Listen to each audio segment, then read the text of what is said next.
Alright, troops, welcome back to the channel, and today we're going to be viewing the Republic Bricks Obi Wan Kenobi lightsaber hilt. So this model has 204 pieces. It was designed by Bricks in Lithuania and currently costs $80 for retail value. I did not get this hilt directly from Republic Bricks, so my piece review will be more or less what I got. Now, it won't be a reflection of anything from Republic Bricks, but in general, the pieces were in pretty good shape. There was only one broken piece, and that was in this part of the hill right down here. It has 16 clips there, and only one of which was broken. There was one missing though, so who knows? Might have been Republic Bricks, might have been the guy I got it from, but that's gonna wrap it up there. Speaking of this part right here, I did make some modifications to the model, as when picking it up and moving it around, I did notice some weaknesses in it and some faults in it. So I did correct those to the best I could. And one of those was in this piece right here that did not include any support behind these clip pieces. So I'll go ahead and open it up real quick and show you. So it's kind of hard to see if you're not looking for it, but on the back of these clips here, I added, you can see these studs, these 1x1 round studs that I added, all in black to match the coloring.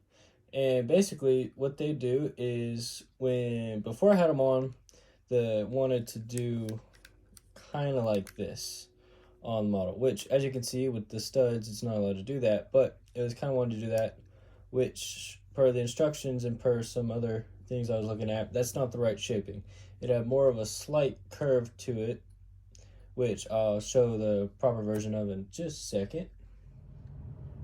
So this is the shaping it's supposed to have. You can't really tell too much of a difference, but when assembled, fully assembled on the rest of the hilt, it's very noticeable.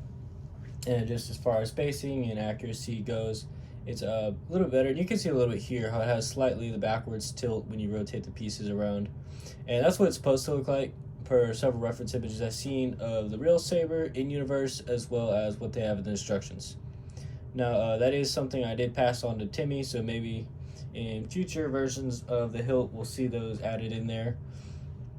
And who knows, might be just added in with same function, just an updated instructions and updated piece count.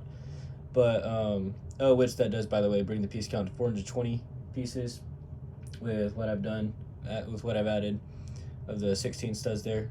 So it's just a slight change which helped that area. And then another change, which I'll explain. As you can see here how it has these two Technic rods that run through the middle. This one right here is light gray, and this one right here you can see is black. So in the build, they actually had it reversed to where the light gray one was on the lower part of the hilt and this black one was on the upper part. I found that way, for some reason, was less stable, and I'm not exactly sure why, but it had some pieces down here that had a different connection than the 4x4 rounded plates they had used for most of it. They used a 4x4, and it's actually right here. Nope, it's farther down. But they used a brick in between one of these as the connections instead of a plate for this 2x2 round piece, which took a little bit away from the stability of the model because it didn't have anything to grasp, and it was basically grasping nothing, trying to keep them all together. And basically I'd be able to hold the lightsaber, kind of shake it, and then it would fall apart at that connection piece. And so I just flipped them, just testing stuff, just trying to get something that would work better. And I did find that it worked better having them flop like that. And also on this end piece right here, you can see the Technic piece kind of comes out a little bit and it shows there. And the gray looks better than the black. So it's also something else I passed to Timmy about that. So I just found this, the way I have it now, to be more stable than the original. Not by much, but just in general. So for this one, I'll take and shake it. It takes a much longer time and much more effort to get it to break.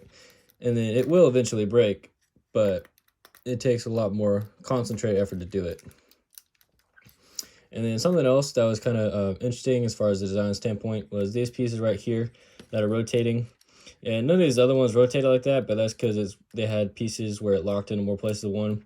And I wouldn't really able to think of a way to solve this issue because of how the connections are underneath it. It's use these connections right here. So I'm sure there is a way, I just haven't thought of it yet. And apparently the designer didn't either.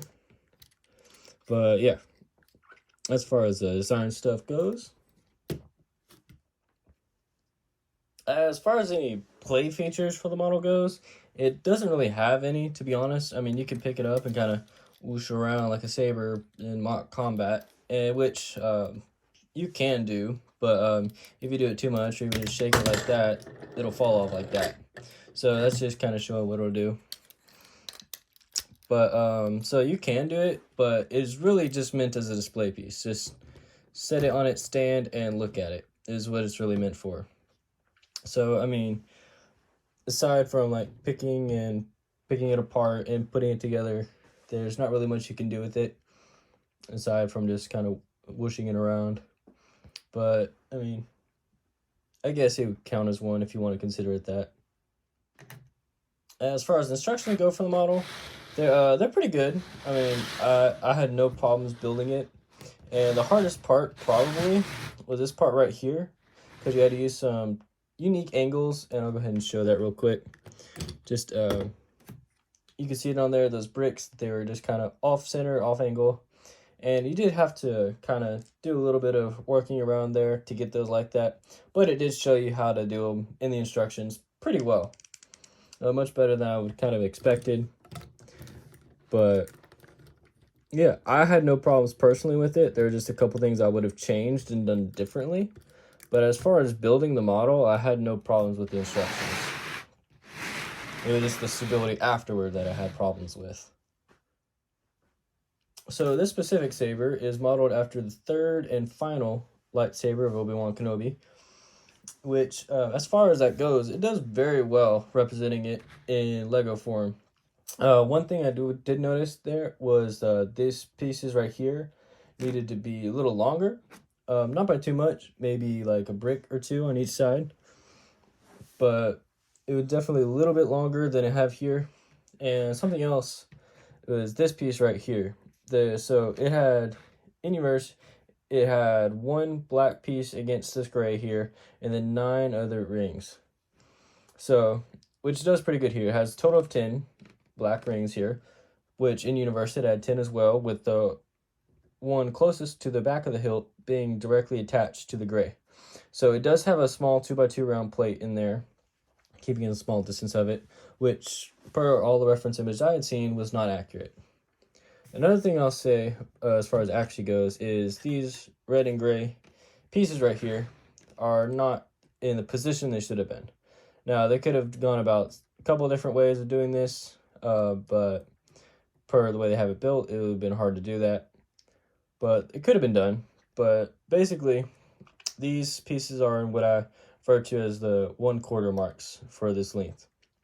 Whereas for the reference images, it should have been about the 1/3 mark, which happens to be about where this crack ends up being right here.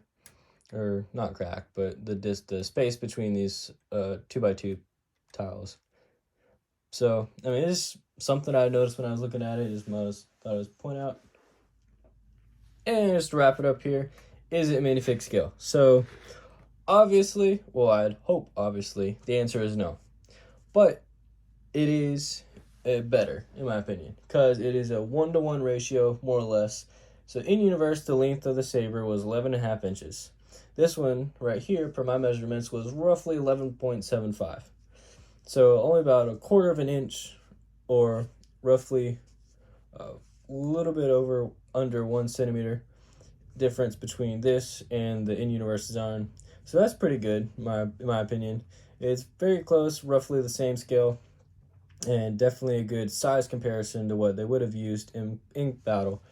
So that was pretty nice. Alrighty, that's going to wrap it up for today, folks. I hope you liked the video, and if you did, don't forget to like, comment, and share with your friends. And if you're new, go ahead and hit that subscribe button. And I will see you all on Tuesday.